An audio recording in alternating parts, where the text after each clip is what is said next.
Hola de nuevo a todos los que me estáis viendo en vuestras pantallas. Hoy vamos a seguir trabajando desde este medio para suplir de enseñanza a nuestra congregación del Buen Pastor en estos días donde estamos confinados en nuestros hogares y mientras sigue la batalla contra el coronavirus. En el pasado vídeo estuvimos viendo cómo el personaje histórico de Jesús es una realidad y como ya comencé en el vídeo anterior, no pretendo hacer un análisis profundo de toda la temática, sino llevar el objetivo docente o pedagógico a término. Hoy nos vamos a plantear una pregunta importante antes de acometer el objetivo final de este curso, que es dar una respuesta a la pregunta que Jesús nos hizo a sus discípulos. Y si os parece, vamos a volver a leerla en los Evangelios. La pregunta en cuestión es una que está en este texto. Dice que aconteció que mientras Jesús oraba aparte, estaba con él los discípulos y les preguntó diciendo: ¿quién dice la gente que soy yo? Ellos respondieron: unos Juan el Bautista, otros Elías y otros que algún profeta de los antiguos ha resucitado. Él les dijo: ¿y vosotros quién decís que soy? Entonces respondió Pedro y dijo: el Cristo de Dios.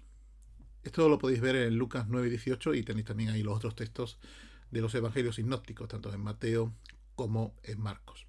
La pregunta crucial es, por tanto: ¿y vosotros quién decís que soy?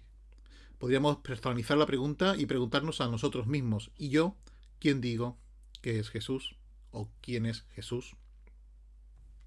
La pregunta importante que hoy nos vamos a plantear está relacionada con las fuentes en las que vamos a beber y documentarnos para las siguientes preguntas acerca de Jesús. Queremos preguntarnos si Jesús es o fue profeta, rey o si es Dios. Queremos conocer de su persona para después respondernos a esa crucial pregunta y por tanto saber quién es Jesús, o sea, quién digo yo que es Jesús. Y en esa crucial pregunta nos encontramos otra por el camino, y es sobre si es o no confiable el Nuevo Testamento, porque al fin y al cabo muchas de las respuestas o mucho de lo que vamos a intentar aprender acerca de Jesús está ahí, en el Nuevo Testamento. Así que he titulado este capítulo o esta enseñanza Confiando en las fuentes. Si usamos el mismo criterio con el que juzgamos otras obras históricas, debemos concluir que la Biblia es fiable históricamente. No estamos ahora hablando de su inspiración divina, sino que es un documento histórico confiable. Hay muchos escritos que se han preservado a lo largo de la historia y de los que conocemos también su línea histórica de preservación. Y eso nos indica si dicha obra es o no confiable. Y la Biblia es con rotundidad el documento histórico más confiable. De hecho, es un documento que usan los arqueólogos cuando se enfrentan a territorios o zonas de las que la Biblia habla. Por ejemplo, los hallazgos arqueológicos en la década de 1920 confirmaron la presencia de ciudades muy parecidas a Ur, como está descrita en Génesis 11, y que algunos dudaban de que hubiera existido tan pronto la historia. Ciertos grabados descubiertos en una tumba egipcia nos enseñan la toma de posesión de un virrey, y eso mismo nos recuerda y concuerda además con la descripción bíblica en la que participó José. En Siria se han encontrado tablas de arcilla que datan de 2300 años antes de Cristo y que apoyan además las historias del Antiguo Testamento, su vocabulario y su geografía. Y ya, bueno, qué decir de los hititas y de su cultura. Durante mucho tiempo los detractores de la escritura de la Biblia como fuente fiable en la arqueología decían que en ese punto no era fiable, sobre todo por la cantidad de referencia que se hacía a dicho pueblo y no existía ese pueblo por ningún lado, hasta que se encontró en Turquía una ciudad hitita, completa, con registros y todo. Existe una cantidad enorme de hechos arqueológicos que aparecen reflejados en la Biblia y de los que los arqueólogos dan fe de su veracidad. Y lo más llamativo es que aún no se ha demostrado ningún hecho narrado en la escritura como falso, como si fuera tal. En esta confiabilidad que se extiende al Nuevo Testamento, seguramente sea Lucas, el médico amado, es uno de los grandes en cuanto a registrar hechos que ayudan a los arqueólogos, sobre todo por su nivel de detalle, que es realmente alucinante en cuanto a personajes, ciudades, lugares y hechos que acontecen en la historia. Si os parece, vamos a echar un vistazo a la siguiente tabla sobre la confiabilidad de los escritos de algunos de los autores de la antigüedad. Ahí tenemos algunos autores antiguos: César, Platón, Tácito, Plinio, Suetonio, Heródoto, Sófocles, Aristóteles, Aristófanes. Y en todos ellos podéis ir comprobando cómo, por poner un ejemplo, empezamos con el primero, César. César posiblemente escribió sobre el 100 al 44 a.C. El documento, la copia más temprana que tenemos nosotros en nuestro poder, la copia más temprana de esos escritos, porque los escritos originales han desaparecido todos, los originales de su puño y letra han desaparecido, la copia más temprana que tenemos es del 900 después de Cristo.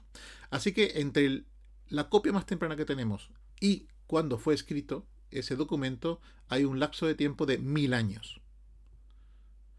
Y el número de copias que tenemos en nuestro poder, estamos hablando de unas 10 copias. Si os dais cuenta, hablando de Platón y también relacionado con algunos de sus documentos, su fecha de escritura está relacionada pues sobre el 427 al 347 a.C. La copia más temprana en este caso coincide, también es sobre 900 después de Cristo. Así que tenemos un lapso de tiempo de 1200 años de diferencia entre la copia más temprana y los originales que escribió Platón. Y solamente tenemos 7 copias. Si vais viendo el resto de la tabla para tener una mayor información, pues veis que seguramente Demóstenes es el que tiene el mayor número de copias, con 200, y Sófocles con 100. Pero tenemos entre la copia, en el caso de Demóstenes, la copia más temprana y cuando él escribió, que escribiría seguramente entre el 283 al 22. Ahí hay un fallo, me falta otro 2. 222. Hay un 1100 años, 1300 años de lapso de tiempo. Como vais a comprobar ahora cuando vayamos a ver esta misma tabla relacionada con el Nuevo Testamento, los lapsos de tiempo que hay entre la copia que tenemos en nuestro poder y la fecha de escritura de estos documentos es muchísimo tiempo. Casi siempre rondando los 800, 900, 1000 y pico años. En el caso de Eurípides, 1500 años. Y el número de copias que tenemos en nuestro poder a veces es realmente poco. 5, 3, 9, 7, 8. En algunos casos, pues sí, tenemos 200 o 100, como el caso de Demóstenes y Sófocles. Pero en el caso de los demás, realmente poco. Y esto se considera historia y estudiamos acerca de ellos. Vamos a ver ahora, o vamos a ver acerca de las fuentes de las copias de los manuscritos del Nuevo Testamento. Hablando acerca de las copias del Nuevo Testamento, tenemos aquí los evangelios de Mateo, Marcos, Lucas y Juan y de las cartas de Pablo. Pues vamos igual, vamos a hacer un vistazo también sobre ello. Empezamos, por ejemplo, con Mateo. Mateo, muy posiblemente, los años en los que el autor vivió, pues del 0 al 70 después de Cristo aproximadamente. Los eventos que narra son del año 4 a.C. hasta el 30 después de Cristo, y fue escrito muy posiblemente la fecha del Evangelio de Mateo entre el 50 al 75 después de Cristo. Ya depende de los eruditos que analicen el tema, unos los ponen más arriba, más abajo, pero entre el 70, del 50 al 75. El manuscrito existente más temprano que tenemos, o sea, el más antiguo que tenemos, es del 200 después de Cristo. Así que, fijaros bien, el lapso entre el acontecimiento que narra y la escritura es de menos de 50 años. O sea, cuando Mateo está escribiendo su evangelio, lo que está narrado tiene menos de 50 años de antigüedad. Pero es que el lapso de tiempo que hay entre el manuscrito más antiguo y la fecha en la que fue escrito dicho manuscrito son menos de 200 años. Imaginaros con la cantidad de años que tenemos en las fuentes anteriores que hemos visto. Por poner el Evangelio de Juan, posiblemente Juan viviría del 10 al 100 aproximadamente después de Cristo. Las fechas de los eventos que narra son del 27 al 30 después de Cristo aproximadamente. Y la fecha de su escrito del Evangelio de Juan posiblemente sea del 90 al 110. Veis que aquí varían las fechas y bailan porque dependen de mucho de los eruditos que mueven 10 años arriba, 15 arriba, abajo. El tema es que el manuscrito existente más temprano, fijaros la proximidad, es del 130 después de Cristo. O sea que si os dais cuenta, imaginaros que lo escribiera muy tarde, por decir un número redondo, el 100. Pues apenas 30 años después de haber sido escrito el Evangelio de Juan, ya tenemos una copia que es justamente la más antigua que tenemos. El lapso de acontecimiento entre la escritura de Juan y los hechos que cuenta, pues son menores de 80 años. Y el lapso de tiempo entre el manuscrito que tenemos más antiguo y justamente el manuscrito escrito, pues es menor de 100. En el caso de las cartas de Pablo, imaginaros el lapso de acontecimiento entre la escritura y lo que cuenta son a veces a 20 o 30 años. O sea que si analizamos todo esto, realmente para el Nuevo Testamento tenemos actualmente más de 5.000 manuscritos. Más de 5.000 manuscritos, con las primeras copias, en griego. Y con una diferencia de 200-300 años solamente después de haber sido escrito. O sea, y algunas incluso con menos de 100 años. Esto garantiza una confiabilidad en el texto superior al 99% con respecto al texto original. Un afamado erudito de la Biblia, bastante renombrado, F.F. Bruce, lo tenéis ahí, él declaraba, dice, no hay ningún cuerpo de literatura antigua en el mundo que disfrute de tal riqueza de atestiguación textual como el Nuevo Testamento. La Ilíada de Homero, que por cierto es el segundo, el libro más renombrado de la Grecia antigua, es la segunda obra literaria conservada mejor de toda la antigüedad, con 643 copias de apoyo de manuscrito descubierto hasta el momento. En aquellas copias hay 764 líneas disputadas del texto, comparada con 40 líneas en todos los manuscritos del Nuevo Testamento. Cuando hablamos de líneas disputadas, son líneas que no está clara que realmente pertenecieran o no a la Ilíada. Pues bien, existen unas 5.600 copias y fragmentos del Nuevo Testamento en el griego original. Y esto nos da una confianza en que no se perdió nada. De hecho, todo el Nuevo Testamento, excepto 11 versículos, que son de orden menor además, fueron mencionados por escritores y líderes tempranos de la Iglesia en los siglos II y III. Se podría reconstruir todo el Nuevo Testamento solo con esa información. Según la disciplina académica, que se llama crítica textual, los manuscritos que tenemos en la actualidad son esencialmente los mismos, con el mismo contenido que los originales, aunque estos se hayan perdido.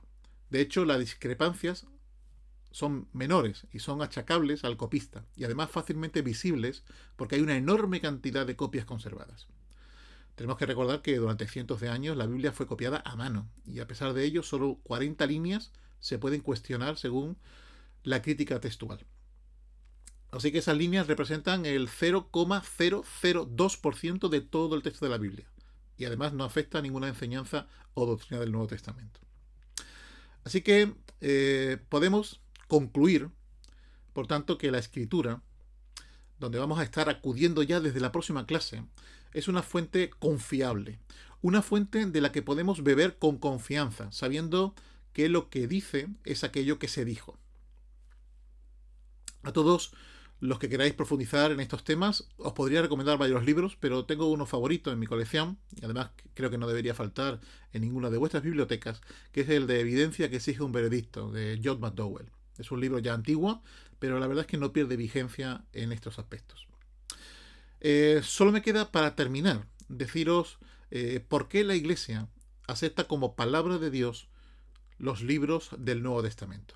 Básicamente se aceptaban si cumplían 5 principios, que son los que tenéis ahí puestos. El principio 1 es si era o no era autoritativo, o sea, si provino o no de la mano de Dios. Vamos, si en el libro viene con una dosis de autoridad, un así dice el Señor. Como podemos ver, por ejemplo, en algún evangelio de Juan, cuando dice Jesús, yo soy, por ejemplo. Es profético, fue escrito por un hombre de Dios. En el caso del Nuevo Testamento estamos hablando si era un apóstol o bien un discípulo de un apóstol. Concuerda con todos ellos. Todos los libros del Nuevo Testamento o fueron escritos por apóstoles o bien por discípulos directos de estos apóstoles. En tercer lugar, es auténtico. O sea, los padres de la Iglesia eran partidarios de la política de si estás en duda, pues mira, deséchalo. Y eso realzó la validez de los libros canónicos. O sea, es auténtico. Esa política de si tengo duda, pues no cuento con él. En cuarto lugar, es dinámico.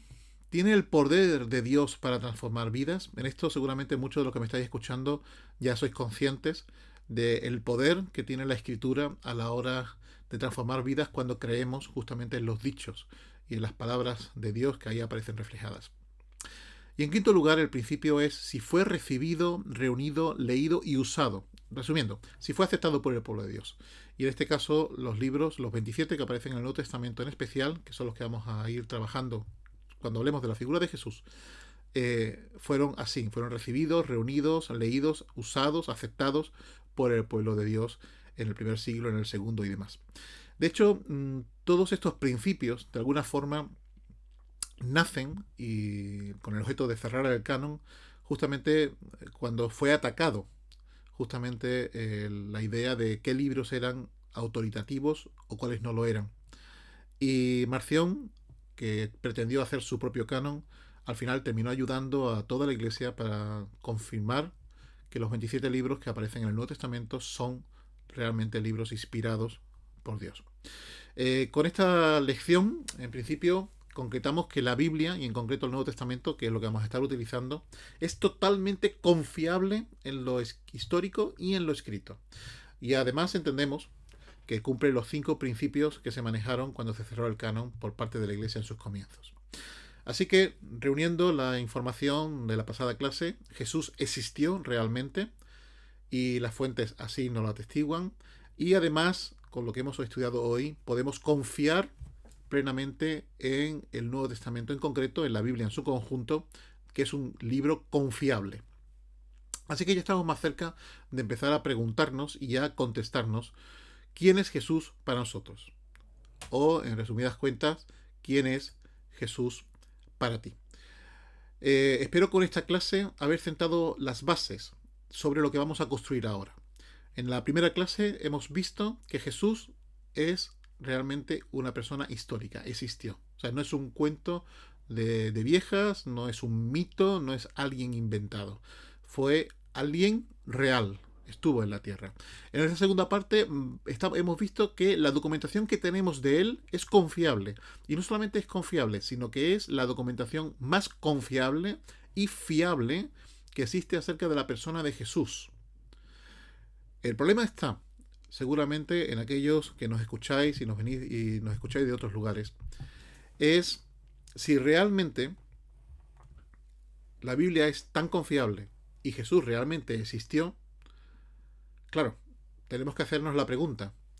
Si Jesús realmente es quien dijo ser, tenemos que tomar una decisión con su persona y saber qué es lo que tenemos que hacer.